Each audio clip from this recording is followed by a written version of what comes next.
Vamos de inmediato a darle la bienvenida a nuestro invitado. Está con nosotros Manuel Higuíñez. Él es experto en temas de educación y está aquí en nuestros estudios para hablar justo de esta medida que se ha tomado desde el Ejecutivo con un anuncio realizado por el mismo presidente de la República respecto de postergar el inicio del año escolar en todos los colegios públicos y además de pedirle a los colegios privados que suspendan los servicios educativos y que se reinicien preliminarmente el 30 de marzo. ¿Cómo está, Manuel? Bienvenido, gracias por estar aquí con nosotros. Un gusto.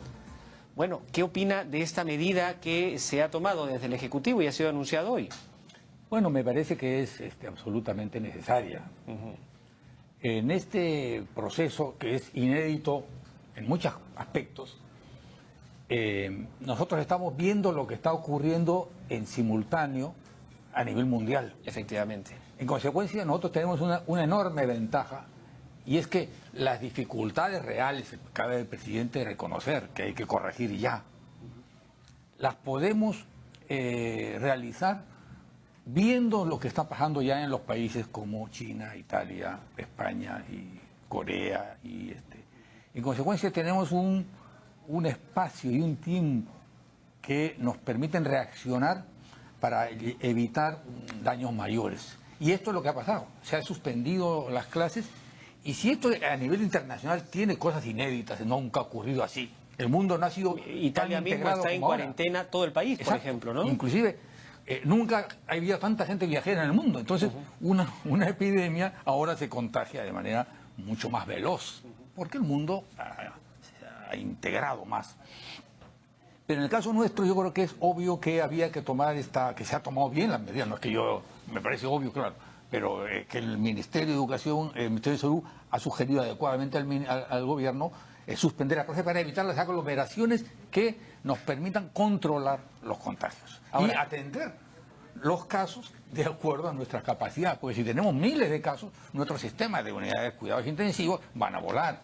En consecuencia estamos cautelando los riesgos mayores y tratando de reducirlos. Podríamos entender que una de las razones es este factor preventivo de evitar que los niños terminen contagiándose y que a su vez ellos sean un mecanismo de propagación del COVID-19, no solamente en sus colegios, sino que luego cuando llegan a la casa, al hogar, sus familias también se vean afectadas. Pero también hay otro punto crítico que al parecer este tiempo es un tiempo prudente, necesario, además con los recursos que el Estado está designando, de poder resolver el problema de contar con agua y jabón en los colegios, porque es la única manera de poder prevenir el contagio del COVID-19. Nuestro apoyo a la medida del gobierno no significa que no recordemos que estos 165 millones perfectamente acordados deben sumarse a los, yo creo que son 250, pero la cifra no la tengo actualizada, que se llama mantenimiento preventivo, que se le da a cada escuela pública y a responsabilidad del director y de un comité. Quiere decir que esto participan incluso en ese comité hasta los padres de familia. Y quiere decir que esto era necesario, o sea, mejor dicho, absolutamente necesario, porque la condición elemental de una escuela es que tenga elementos de higiene para que no se produzcan contagios de enfermedades, problemas digestivos, respiratorios y mil problemas que la limpieza puede amortiguar. Perfecto, entonces, quizá va a hacer falta más en salud para lo que es la protección del personal. Ayer escuchaba a un especialista para lo que es comunicación ante la población, porque acá el factor miedo es fundamental.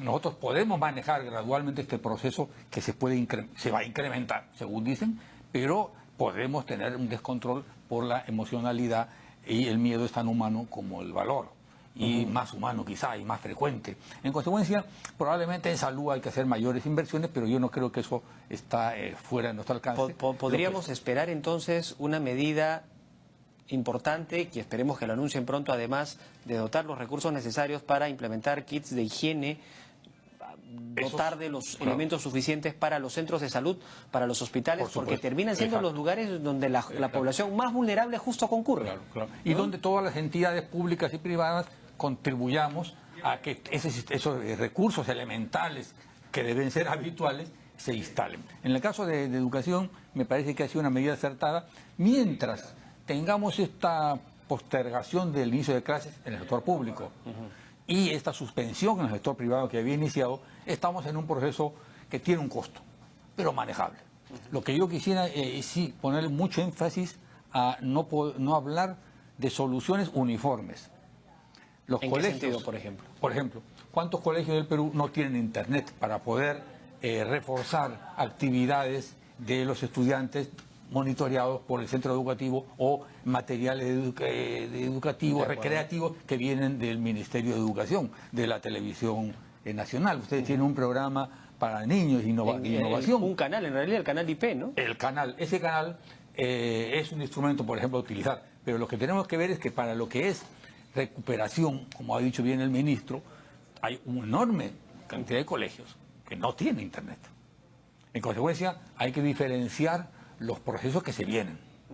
Lo mismo, pues, los colegios de mayor estructura y recursos pedagógicos ya están encargando a los chicos tareas y actividades que les permitan mantener algún nivel de cumplimiento del currículum, de modo que cuando se reinstalan, se recupera, pero no se ha dejado de hacer parte de las actividades formativas. Incluso hay colegios que han desarrollado plataformas virtuales de educación, de acompañamiento. Por ejemplo, en el caso de nuestros atletas, jóvenes deportistas que van a representar al país o tienen competencias fuera, y para no perder sus clases, ellos reciben una educación virtual.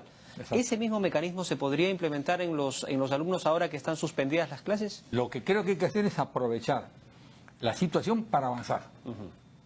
Pero eso no se puede hacer, no solamente por lo que señalé, hay muchas diferencias en las condiciones en que operan los colegios en cuanto a Internet, pero sí para dar pasos muy claros, ¿no? Hay el sistema Perú Educa, que ayuda a los profesores a preparar sus materiales. En la educación alternativa hay una pequeña experiencia de una secundaria a distancia, pequeña experiencia, creo que en Lima son 30 colegios. Bueno, eso y muchas cosas más, como dice la canción, hay que potenciarlas ya. Creo que el Ministerio va a tener que poner más peso. Y si fuera falta de recursos, no son pues gran cosa en las especialistas y en las oficinas que aborden este tema. Lo mismo las direcciones regionales, lo mismo los colegios públicos y privados, ¿no? Entendemos que esta medida no significa una ampliación del periodo de vacaciones de los chicos. Es decir, si los están mandando a su casa, no es pues para que se vayan al cine, estén en los parques, en realidad... Claro, había visto un video donde los chicos se matan de felicidad porque se han enterado celebrando. Lo cual ciertamente es una cosa natural, porque los chicos aman las dos cosas. Aman no ir al colegio, depende como aman también el colegio. Depende cómo le den la noticia, pues sí, también, ¿no? Y también cómo se levanten. En fin, una vez que están dentro del colegio ya ven ellos cómo hacen las relaciones que tienen y el aprendizaje. Pero efectivamente ese es un tema, digamos, clave. Este plazo todavía es manejable, con costos distintos según las condiciones, como dice. No es lo mismo, es muy heterogéneo el sistema educativo peruano. Pero entonces, eso las significa... vacaciones próximas se pueden reducir. De acuerdo. Y también la de fin de año. Los colegios privados tienen otro régimen. Ellos tienen un tipo de sistema de vacaciones diferente. Ellos se van a manejar de manera distinta que las escuelas Tienen los públicas. tiempos suficientes para corregir 2 semanas y poder acabar con el calendario académico en el año sin problemas. Pero a lo que yo me refería, el hecho de que ahora los chicos, nuestros hijos, vayan a casa, no significa que empiecen a desarrollar actividades libres. Por el contrario, lo que habría que hacer, y eso de repente invocar a los padres de familia, es tomar conciencia y mantener a los hijos en casa, más bien, para evitar cualquier situación de riesgo o de contagio, que es lo que se busca de fondo. Claro, es que junto con esto la reducción es drástica de las actividades, digamos, no determinantes para la actividad social, ¿no? Las actividades, muchas actividades deportivas, culturales, recreativas, se van a suspender sin que afecte sustancialmente la actividad, por ejemplo, económica. Otra cosa va a ser el impacto económico en personas que después eso repercute en educación, porque una familia más inestable va a tener dificultades. Entonces sí, efectivamente, el manejo de las familias es clave en esto. No se trata de que yo, porque tengo posibilidades, me permito libertades que no se permitirían otros. Creo que hay un tema acá de responsabilidad moral fundamental. Una de las rarezas de esta medida es que han entrado los públicos y los privados a una decisión pública, común del Estado. El Estado decidió, esto es lo mejor para nosotros. Y estamos todos. Aquí hay que construir una idea de responsabilidad pública, comunitaria, común, que es fundamental en estos tiempos. O sea, no solamente hay que estudiar la currícula, hay que analizar este proceso mundial y nacional tan fuerte como un momento de aprendizaje ético, ¿no? Y eso significa no solamente lo que usted estaba señalando, cuidar las actividades públicas para impedir justamente otros contagios, sino comprender qué es lo que estamos haciendo cuando nosotros decimos solamente el Instituto Nacional de Salud tiene el reactivo que Naciones Unidas nos provee para ver, seguir el caso de la enfermedad. ¿Qué quiere decir eso? Que nosotros tenemos que ser conscientes del valor de lo público. Porque si yo eso lo pongo en el mercado, el que más tiene va y se hace pruebas innecesarias, el 99.9%, y agota el reactivo. Esto no es así. O las personas que no tienen recursos terminan siendo víctimas de algunas personas que dicen tener una solución y terminan engañándolos, ¿no? ¿Y qué está pasando? Entonces aquí lo que estamos ante un tema muy central, ¿no? Aquí tenemos un liderazgo de la Organización Mundial de la Salud, tenemos un liderazgo del Ministerio de Salud y tenemos un instrumento, una implementación de los reactivos, los instrumentos necesarios para hacer la evaluación de cada paciente, y eso me parece que refleja un campo de solidaridad. Y aquí también quería poner el ejemplo muy bueno de la familia primera, del primer chico, del Newton, que en familia tuvieron que asumir la responsabilidad. Y se han autoorganizado, se autoaislaron y entraron en cuarentena, ¿no? Entramos nosotros a hacer nuestras cosas, acá la persona mayor es la más afectada, los demás. ¿Por qué? Porque es lo que tenemos que hacer, porque estamos ante un asunto que quien puede lo va a resolver más fácil, pero quien tiene menos va a resolverlo con más dificultad, y el que no tiene va a pasarla peor. Por eso la importancia de una adecuada información, de una campaña de sensibilización. Exacto. Que ayude a tomar las decisiones correctas para no ponerse en riesgo a las personas, y por otro lado que se convierta en un aprendizaje para poder enfrentar una situación similar, ¿no? Por ejemplo, matemáticas, geografía, todo el tema de salud propiamente, que en ciencias, los problemas que tienen que ver con el sistema de Naciones Unidas, la manera como esto repercute en contextos hasta sociales entender distintos. por qué es una pandemia. Exacto. Todo eso es un aprendizaje que permite vincularlo al currículum, pero sobre todo tiene como eje la dimensión ética. La importancia de la higiene.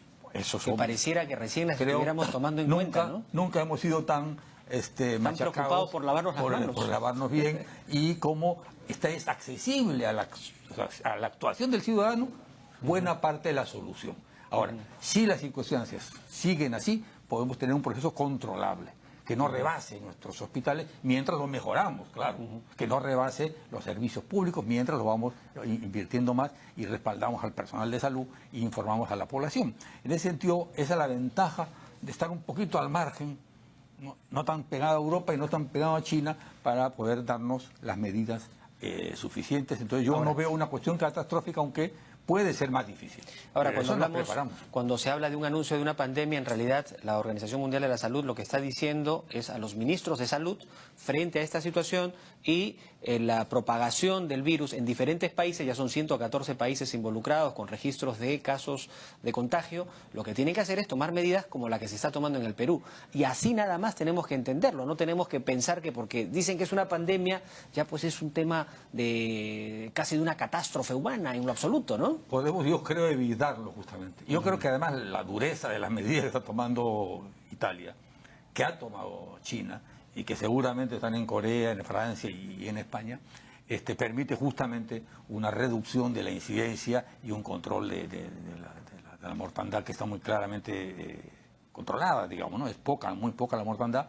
En consecuencia podemos evitar una catástrofe, pero si actuamos solidariamente, con eficiencia y con autocrítica de las deficiencias de nuestros sistemas de salud, educación y otros, ¿no? ¿Cuánto nos cuesta en el Perú ser solidarios, no? Eso es la prueba siempre. Lo hemos sido cuando fue el cólera. Hace muchos años, en condiciones terribles, en una situación de crisis económica además en el país. Y lo hemos sido en algunos aspectos de unidad entre los peruanos en torno a aspectos de la política nacional. Hemos coincidido en el referéndum, en una serie de puntos importantes.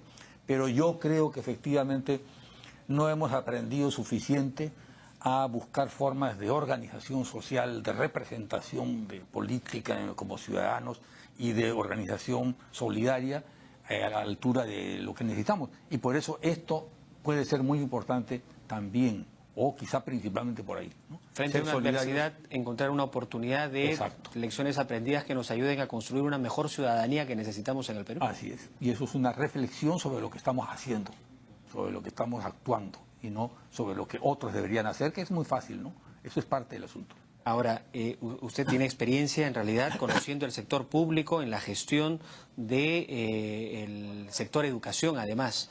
Esta disposición adicional que se ha dado desde el Ejecutivo de destinar 165 millones de soles para específicamente reforzar estos kits de higiene, entre otros elementos, ¿qué tan importante es para nuestros colegios, para esta medida que se está implementando? Bueno, es muy importante. Esto, como le decía yo, suma a lo que es una vieja idea, vieja y buena idea, el mantenimiento preventivo. Es decir, se le da a la escuela un recurso anual para pequeñas obras de mantenimiento. Esto, además, es muy importante porque refuerza la acogida a los chicos y la dignidad de los chicos y del maestro. Ojo, acá, cuando nosotros hablamos de la escuela, no podemos olvidarnos que la escuela es de los alumnos, Es de alumnos y de los maestros. y de maestros, efectivamente. Y del personal de servicio. Y en consecuencia, imaginémonos que usted está haciendo labores complementarias de limpieza y después no encuentra un instrumento para su higiene y se va a su casa, sigue incómodo, sucio, desagradable. Eso también es parte entonces de una escuela que sea una escuela acogedora, que sea una escuela que es una comunidad de aprendizaje, donde hay valores y solidaridad, y esta es una expresión material. Como país, decimos, las escuelas peruanas públicas tienen que tener condiciones básicas que muchas de las cuales hoy día no tienen. Y eso entonces es una reposición de un derecho que hemos dejado que se diluya. El hecho de que la escuela pública tenga tanta cobertura hace que tengamos que valorarla por esa función social. Y sobre todo, si pensamos que en el área rural la educación pública es la educación que existe. Ahí es donde vamos a encontrar más necesidad de este apoyo en mantenimiento preventivo, que se llame también higiene, ¿no? Pero limpieza, pero es una labor propia que un director debería tener. Si no, ¿qué decisiones toma el director si no tiene instrumentos, Ahora, recursos? Lo que ha llamado la atención tiene que ver también con los colegios privados, que por otro lado ha generado una reacción por parte de los padres de familia. En esta, yo diría, y es una apreciación personal, la falta o la ausencia de solidaridad que tenemos nosotros los peruanos. Claro. Si se decide suspender las clases, entonces han salido padres de familia algunos a decir, entonces que no nos cobren la pensión, que nos cobren solo la mitad de la pensión del mes de marzo. Y es más, Indecopi se ha pronunciado y ha sacado un comunicado, que lo queremos compartir y se lo queremos mostrar también para que nos dé su opinión. Dice lo siguiente en Indecopi, ¿no? El cumplimiento de la recuperación de las horas lectivas es obligatorio para todos los centros educativos públicos y privados. Indecopi reitera que su competencia es solo para colegios privados y sancionará a los colegios que no devuelvan el pago del mes de marzo cuando verifique que no recuperó la carga horaria suspendida, supervisión que es de competencia del Ministerio de Educación a través de la UGEL y las direcciones regionales de educación. Mire, es necesario, pero quizá hay que pensar en el ciclo. Quizá hay que decir a mediados del ciclo a julio. Se ha recuperado a julio, hacia el final de julio, y ahí entonces llegar a acuerdos. No veo otra cosa. Yo creo que los dos derechos son atendibles. Lo que sí me parece muy importante es que los colegios privados se sientan parte del problema único, común, porque no hay dos problemas acá. Hay situaciones particulares distintas, pero el problema es el mismo. La ventaja, para decirlo irónicamente, el virus no distingue alumnos de un colegio viajeros, privado, de un colegio porque público. Así como viaja a mucho trabajador a Italia, también viaja mucho empresario y mucho profesional. Entonces, el viaje ahí nos está igualando. Antes no, antes viajaban los pudientes. Ahora viajan los que no son pudientes y tienen que emigrar y ir a trabajar. Y eso tenemos nosotros 1 millón de peruanos en el exterior. Por lo tanto, ¿no parece sensato no pedir la devolución del...? Yo creo que no ahorita en el sentido de una fórmula coactiva, porque es algo ilógico pensar que él tiene una alternativa educativa al margen de la del colegio. No se puede reemplazar el colegio.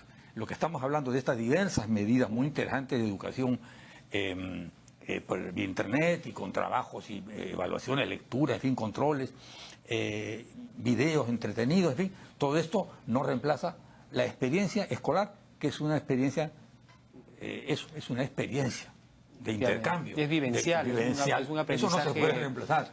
Usted está pagando no solamente por una formación de tipo cognitivo, usted está pagando por una experiencia social.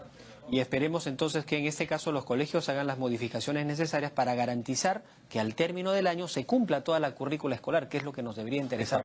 En el ciclo los dos tramos, ¿no? Los dos tramos que hay, y en el caso de la educación pública también llegar a acuerdos, sobre todo yo creo que sentarse los actores y no permitir estas expresiones poco solidarias, sino reflexionar en conjunto cómo enfrentamos un problema inédito, sorprendente. Nunca había pasado en el Perú que un colegio, una red de colegios particulares tenga que suspender. Nosotros conocemos casos por la huelga de 2017, del sector público, y fue por partes y por pedazos en el país. Hoy día tenemos en un solo golpe todos, inclusive hay que retornar a los domicilios chicos que ya estaban en el colegio. Esto es inédito.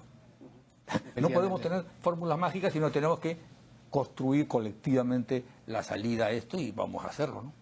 Ahora, hay decisiones que ya han sido tomadas y lo que queda aquí es colaborar estrictamente con las recomendaciones que desde el Ministerio de Salud te están dando, y entendemos que en las próximas horas van a publicar desde el Ministerio de Educación las normas que tienen que cumplir los colegios para resarcir esta ausencia de clases durante 2 semanas. Claro, y todo lo que se puede hacer con este contexto diverso de las escuelas peruanas, ¿no? En la universidad, nosotros en la universidad tenemos más experiencia de educación a distancia, ¿no? Tenemos los posgrados, sobre todo hay un poco más. Muchas alternativas, ¿no? En realidad. Es distinto, pero si tenemos que suspender, porque ahora el Ministerio se ha abstenido. El ministro ha dicho, la universidad va a decidir cada cual y cada una. Ya San Agustín creo que suspendió clases. Si tenemos que suspender, también tenemos el mismo tema. Una cosa es nuestros posgrados a distancia y otra cosa van a ser nuestras clases. Lo que pasa es que el Ministerio de Educación no puede ser determinante en dar una disposición por la autonomía que tienen las universidades. Pero el que sí puede ser determinante es salud. Si salud dice, señores, tenemos que controlar este aglomeramiento humano que se llama universidades, porque eso favorecería una dosificación de la expansión, porque yo creo que la expansión sigue. El asunto es cómo la hace. Entonces, caballero, o dama, no importa, ¿no? Acatamos totalmente. Yo no veo ninguna lógica de decir, si es el órgano rector, que llamamos nosotros, ¿no? Que nos dice, esto conviene el conjunto, se acabó. Ahora, puede uno renegar un poco. En el caso de Arequipa en particular, la decisión que ha tomado la Universidad de San Agustín, que usted menciona, probablemente tiene además un asidero mayor porque hay casos registrados ya en Arequipa comprobados. Probablemente eso podría ser un factor para tomar una decisión también en los lugares donde ya se han detectado estos 15 casos positivos, para que en esos lugares las universidades también tomen una decisión. Porque pareciera que desde el Ejecutivo los están invocando a que analicen el tema, lo discutan y a ver si en ello deciden, no solamente para las universidades, también los institutos, para los centros de formación técnica inclusive, ¿no? Que son varios y que también tienen una gran concurrencia de gente. Son mucho más en número, no creo que, no me quiero confundir más alumnos, hay universitarios, pero hay un número muy numeroso, 1000 institutos superiores, también tienen que analizar esto, pero yo creo que ese análisis es perfecto y pueden tomar decisiones mientras la entidad y la autoridad de salud disponga la posibilidad de continuar o la suspensión. En todo caso, los de superior estamos mejor pertrechados para resolver nuestro problema de recuperación que la educación básica. Eso es obvio, o sea que nosotros no vamos a ser los primeros en que nos ponemos a llorar, ¿no? De acuerdo. Le agradezco mucho esta conversación, gracias por estar aquí con nosotros. Al contrario, gracias, muy bien. Manuel Higuíñez, experto en temas de educación, ha estado conversando con nosotros.